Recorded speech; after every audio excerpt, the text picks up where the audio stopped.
नमस्कार दोस्तों, हमारे YouTube चैनल में फिर से एक बार आपका हार्दिक स्वागत है। दोस्तों, कई दर्शक मित्रों ने डिजिटल गोल्ड के बारे में डिटेल्स में जानकारी के लिए कमेंट्स बॉक्स में पूछा था। आज का वीडियो में हम जानेंगे डिजिटल गोल्ड के बारे में डिटेल्स में जानकारी। दोस्तों, आज हम जानेंगे डिजिटल गोल्ड कैसे परचेस किया जाता है, सेल्स किया जाता है, उसके ऊपर क्या क्या चार्जेस लगते हैं, डिजिटल गोल्ड के बारे में फायदे, उसके नुकसान और डिजिटल गोल्ड जब बेचे तब उसके ऊपर टैक्सेशन क्या लगता है, यह भी जानकारी देंगे। दोस्तों, आज का वीडियो बड़ा ही इंटरेस्टिंग होने वाला है, अंत तक जरूर देखें। और अगर आपको हमारा वीडियो अच्छा लगे तो हमारे टीम वर्क के लिए लाइक कर देना, शेयर कर देना और सब्सक्राइब करना भूलना नहीं। आपको भी अगर कोई और सब्जेक्ट के बारे में डिटेल्स में जानकारी चाहिए तो कमेंट्स बॉक्स में जरूर जवाब दे, उन पर वीडियो बनाने की पूरी कोशिश करेंगे। थैंक यू दोस्तों। गोल्ड खरीदने वालों के लिए यह साल बहुत ही महंगा साबित होगा, क्योंकि गोल्ड के प्राइस करीब करीब 82,000 के करीब पहुंच गए हैं और सिल्वर का प्राइस 1 लाख के करीब है।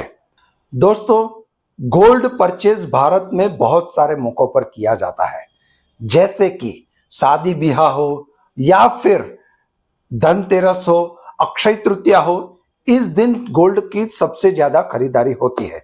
दोस्तों, डिजिटल गोल्ड परचेस करने के लिए बहुत सारे प्लेटफॉर्म उपलब्ध है, जैसे कि पेटीएम, गूगल पे, ऐसे बहुत सारे प्लेटफॉर्म है।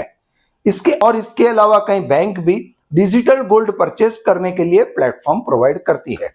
इसके अलावा बहुत सारे बड़े बड़े ज्वेलर्स जैसे कि तनिष्क, कल्याण ज्वेलर्स और इससे ऐसे बहुत सारे बड़े ज्वेलर्स जो कि डिजिटल प्लेटफॉर्म परचेस करने के लिए प्लेटफॉर्म प्रोवाइड करते हैं। दोस्तों, मैं बोल रहा हूं कि प्लेटफॉर्म प्रोवाइड करते हैं क्योंकि भारत में गोल्ड ट्रेडिंग के लिए 3 बड़ी कंपनियां हैं। एमएमटीसी जो बहुत ही पुरानी कंपनी है, इसके अलावा डिजिटल गोल्ड और एक कंपनी है। कंपनियां मेन गोल्ड का ट्रेडिंग करती है। दोस्तों, डिजिटल गोल्ड परचेस करने की मिनिमम अमाउंट 100 रुपीज है। अगर समझो आपको डिजिटल गोल्ड लेना है, जिस प्लेटफॉर्म से आपको डिजिटल गोल्ड लेना है, उस प्लेटफॉर्म की एप्लीकेशन में जाकर आपको वहां पर केवाईसी कंप्लीट करना है और उसके बाद में आप डिजिटल गोल्ड परचेस कर सकते हैं। दोस्तों, आपके दिमाग में सवाल आया होगा कि मैं डिजिटल गोल्ड कितना ले सकता हूं। दोस्तों, डिजिटल गोल्ड लेने की मैक्सिमम लिमिट तो कोई नहीं है, लेकिन मिनिमम आप डिजिटल गोल्ड 100 रुपीज का भी ले सकते हैं। यही इसका सबसे बड़ा फायदा है। आपका बजट अभी 5,000 रुपीज का है तो आप 5,000 का भी ले सकते हैं, 1,000 का भी ले सकते हैं, 100 रुपीज का भी ले सकते हैं, जो आपके डिजिटल अकाउंट के अंदर आप कभी भी देख सकते हैं, उसे बेच सकते हैं, उसको ट्रांसफर भी कर सकते हैं। ट्रांसफर में अगर समझो आपको इसे कहीं गोल्ड ज्वेलरी ले लेना है, समझो कि दोस्तों अगर समझो आपके डिजिटल अकाउंट में 3 तोला या 4 तोला गोल्ड हो गया, डिजिटल गोल्ड ट्रांसफर होके आपको ज्वेलरी भी ले सकते हैं। जिस समय आप डिजिटल गोल्ड परचेस करेंगे उस समय आपको 3% जीएसटी लगेगा। इसके अलावा मेंटेनेंस कॉस्ट और डिलीवरी चार्जेस लगेगा और इंश्योरेंस चार्जेस भी लगेगा। ये सब मिला के मेरे हिसाब से 3% से ज्यादा नहीं होते।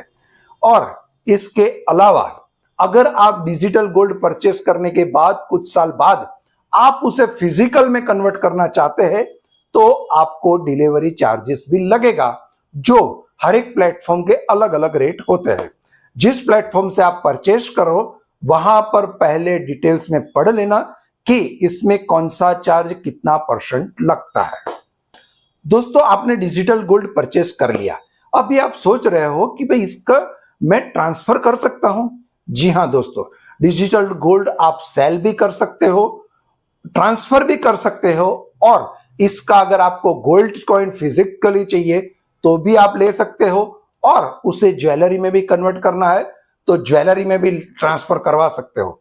लेकिन अगर आपने ज्वेलरी में ट्रांसफर करवाया तो आपको मेकिंग चार्जेस देना पड़ेगा और अगर आपने कॉइन लिया तो डिलीवरी चार्जेस भी लगेगा आपको।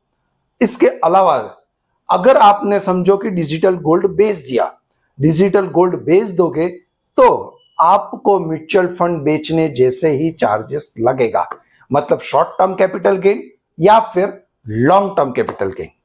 दोस्तों आप सोचेंगे कि मैं जो प्लेटफॉर्म से डिजिटल गोल्ड बाय कर रहा हूं, अगर वो प्लेटफॉर्म डिलीट हो गया तो, या फिर वो प्लेटफॉर्म वाले अभी अवेलेबल ही नहीं है तो क्या होगा?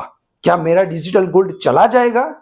जी नहीं दोस्तों, आपका डिजिटल गोल्ड कहीं नहीं जाएगा, क्योंकि आपका डिजिटल गोल्ड का सिक्योरिटी का चार्जेस और इंश्योरेंस का पैसा जो मेन कंपनी है जो आपका डिजिटल गोल्ड संभाल के रखती है, वो कंपनी आपको डिजिटल गोल्ड प्रोवाइड करेगी। इसीलिए आपको इसके बारे में भी जानकारी रखनी पड़ेगी। तो डिजिटल गोल्ड का फायदा यह है कि अगर समझो कोई एक व्यक्ति ने आज की तारीख में डिजिटल गोल्ड लिया और सेम डे सेम रेट पर दूसरे एक व्यक्ति ने ज्वेलरी लिया, दोस्तों ज्वेलरी के ऊपर करीब 10% मेकिंग चार्ज लगेगा जो डिजिटल गोल्ड के ऊपर नहीं लगेगा। दूसरे ही दिन समझो दोनों व्यक्ति बेच देते हैं, तो जिसने ज्वेलरी परचेस किया है उसको मेकिंग चार्जेस का 100% लॉस होगा, मतलब अप टू 10% तक का लॉस उसको दूसरे ही दिन हो जाएगा, जबकि डिजिटल गोल्ड वाले को ये नुकसान नहीं होता है। दोस्तों दिवाली नजदीक आ रही है और भारत में परंपरा रही है कि धनतेरस के शुभ मुहूर्त पर हर कोई सोना चांदी या और कोई बहुत सारी चीजें खरीदते हैं। दोस्तों इस साल डिजिटल गोल्ड परचेस करने का एक सुनहरा मौका है, क्योंकि गोल्ड के प्राइस ऑल टाइम हाई पे चल रहे हैं और इस टाइम जो प्राइस है उसमें करेक्शन आने के चांसेस बहुत कम है। ये दोस्तों ये 5 नवंबर के बाद अमेरिका के रिजल्ट आने के बाद पता चल सकती है, लेकिन इसमें 4000 या 5000 के ज्यादा के करेक्शन आने के कोई चांसेस नहीं है। दोस्तों अभी अपने बजट के हिसाब से अगर गोल्ड लेना है तो मुहूर्त में आप डिजिटल गोल्ड थोड़ा बहुत भी ले सकते हैं,